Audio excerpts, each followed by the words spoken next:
Sebanyak 56 pegawai Komisi Pemberantasan Korupsi (KPK) akan diberhentikan dengan hormat pada 30 September 2021.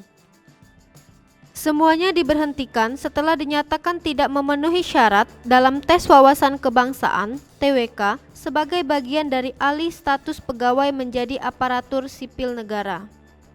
Sebelumnya, KPK menyatakan ada 75 pegawai yang TMS usai mengikuti TWK.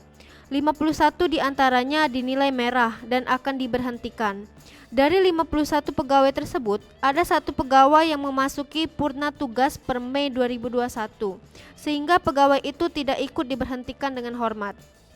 Sementara itu, ada 24 pegawai lainnya dianggap masih bisa dibina dan diberi kesempatan mengikuti pendidikan dan pelatihan bela negara.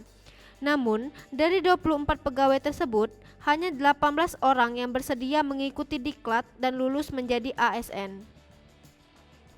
Berdasarkan pasal 1 angka 6 Undang-Undang Nomor 19 Tahun 2019 tentang perubahan Undang-Undang KPK Nomor 30 Tahun 2002, pegawai KPK adalah ASN.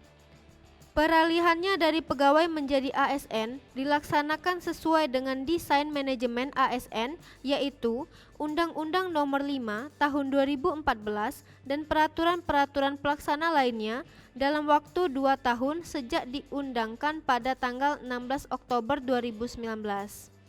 Batas akhir KPK, pegawai KPK harus menjadi ASN adalah 1 November 2021. Namun, KPK memilih 30 September 2021 untuk memberhentikan pegawai yang tidak lolos tersebut.